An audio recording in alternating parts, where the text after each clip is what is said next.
Alba Story prezanton. Përshëndetje djema, po ju tregoj një histori që as vet nuk e besoja se mund të ndodhte jashtë filmave. Unë jam 25 vjeç dhe jetoj në një fshat. Jeta këtu është pak e qetë, kemi punë oborri, bageti dhe kalojmë kohën duke parë televizor. Në shtëpi banoj me gjyshin tim, i cili i ka kaluar të 70-at. Plak i fort ka qenë gjithmonë, po kohët e fundit filloi ta mundonte tensioni.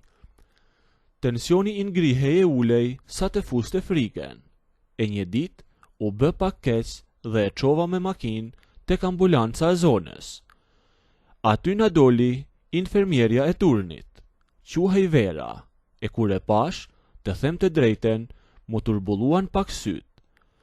Vera ishte një 40 vjeçe, po nga ato femra që si të tregohet kur mosha. Kishte një trup të mbushur, tamam ashtu siç më pëlqejnë mua, e plot, e kolme, me atë uniformën e bardhë që i rrinte e ngjitur pas trupit, sa i dukeshin qartë të gjitha format. Pasi e vizitoi gjyshin dhe i dha kokrat, ajo doli jashtë me mua. Me pa një herë nga kokat të këmbët. Bëri një buzëqeshje, kështu gjysë me hile dhe më tha: "Dëgjo, gjyshi është pak i rënduar, e rruga deri këtu e lodh edhe më shumë. Unë e kam rrugën andej nga fshati juaj kur mbaroj punën. Nëse doni, mund të vi unë tek shtëpia 2 herë apo 3 herë në javë dhe t'ja mas tensionin aty.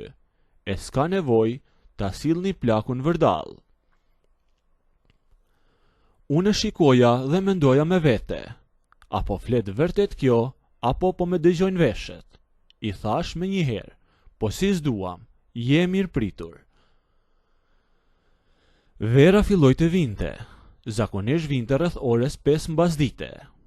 E një ditë isha ulur në obor, fiks në hijen e atij fikut të madh që kemi para shtëpisë. Po rregulloja ca pajisje, po pastroja kallamin tim të peshkimit, që e kam merak të madh për të kapur peshq të rënd kur dal nga lumi.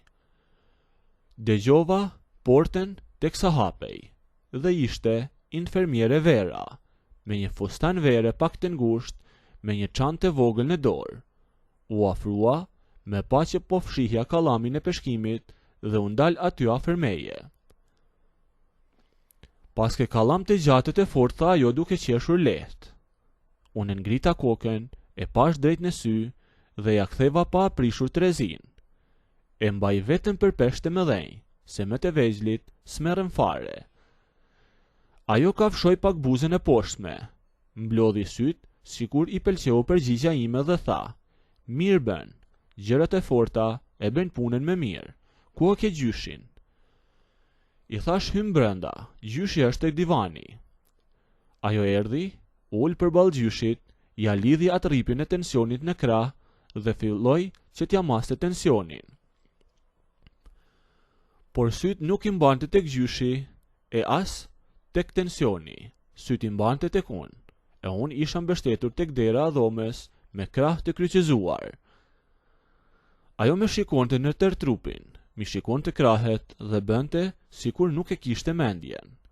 E kur mbaroi matjen i tha gjyshit: "Tensioni po të bie, rri i qetë se tani qenë ke me mirë."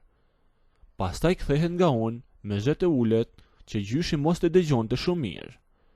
"A me jep pak një gotë ujë të lutem, sepse po me thahet fyti këto kohëve të fundit." Shkuam te kuzhina që ishte pak me tutje. Unë po i mbushja gotën, ajo erdhi e u furua aq shumë sa unë gjesh pas meje tek banaku. "Shtëpinë e paskët e freskët", përshpëriti ajo. I thash: "Varet kush hyn brenda, se nga një herë bëhet shumë vap." Kur futeshte i thash sikur ngrihen temperaturat. Ajo, duke marr goten me ujë, me gërvishti pak dorën me thojtë e saj të lyer me tekuqe, e pi ujin dhe iku pa thënë asnjë fjalë. Mu pren gjunjët ore djema, po nuk bëra zë. Situata vazhdoi kështu për një 2 javë. Flirtime me sy, fjalë me 2 kuptime mbrapa shpinës së gjyshit.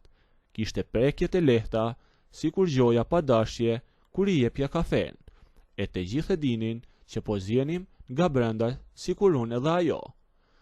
Por unë e mbaja veten se s'doja t'i hidhesha në shtëpinë time e t'na shihte edhe plaku. Derisa erdhi një e ejte. Infermiere Vera erdhi pak më herë se zakonisht. Hapa deren e ishte veshur me një bluzë pak të hapur dhe I vinte era një parfum shumë I shtrenjtë. U futëm në dhomë e gjyshi po gërhiste, e kishte zënë gjumi para televizorit. Unë bëra një hap që t'i flisja dhe ta zgjoja, e I thash o gjysh, ngrehu se erdhi, por Vera me kapi me njëherë prej krahu fort. Mos bëj zhurmë, tha. Lere të pushoj, gjumi I bën më mirë se ilaçet. Unë s'kam punë tjetër sot, do pres derisa të zgjohet vet. U kthyem në korridor dhe s'dija çfarë t'i thoja asaj. Kishte një qetësi absolute. Po tani çfarë do bëjmë? I thash me zë të ulët. Ajo me kapi lehtë nga jaka e kemishes e me tërhoqi pak drejt vetes dhe me tha: Gjithmonë kam dashur të shoh oborrin dhe të shoh ahurin e baktive e me trego pak se çfarë kafshësh keni. E tha me tendencë, por ne dolem jashtë dhe dielli po perëndonte. E u drejtuam mbrapa shtëpisë, tek ahri ku mbajmë 2 lopët dhe një mal me kasht për dimër. Pjesa e ahrit ishte mjaft e freskët. Ishte errët dhe vinte vetëm era sane thatë. Sa po u futëm brenda, unë shkova t'i tregoja mullarin e kashtes, sepse mendoja se ajo nuk merrte vesh nga baktit. Mendoja se ishte nga qyteti dhe thjesht kalonte nga fshati jon. Tani dëgjoni mirë, nuk kishte me lojra. Ajo bëri 2 hapa pas meje, po në vend që të shikonte bagetit, eci mbi ca kashte lëshuar në tokë. Bëri sikur I rreshiti këmba. Bërtiti pak me një zë të vogël dhe humbi ekuilibrin. Unë instinktivisht zgjata të 2 duart dhe e kapa nga beli që të mos bijente.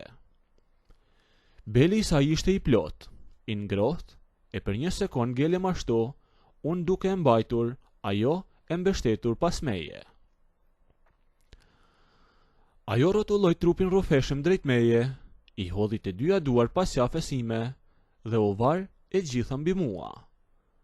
Pesha asaj na bëri të 2 të humnim ekuilibrin dhe ram ashtu të përqafuar, drejt e mbi grumullin e madh të kashtës së butë. Sa po ram në kasht, ajo nuk priti as gjysmë sekundi. Mu hodh sipër, me kapi fytyren me të 2 duart dhe filloi të me puthte si e tërbuar. Ishte një puthje egër e papërmbajtshme, sikur po I merrej fryma dhe po përpiqej të merrte ajër nga buzët e mia. Me erdhi papritur e unë u tërbullova I tëri. E kapa fort pas kurrizit, ja shtrëngova trupin e mbushur pas vetes dhe fillova t'ja ktheja puthjen po me atë vrull. Rrotulloheshim mbi atë kasht pa folur, pa nxjerr asnjë zë, por vetëm dëgjohej frymarrja e saj e rënd dhe zhurma e kashtes që shtypej nën peshën tonë. Ne ishim në kulmin e asaj puthje të zjarrt.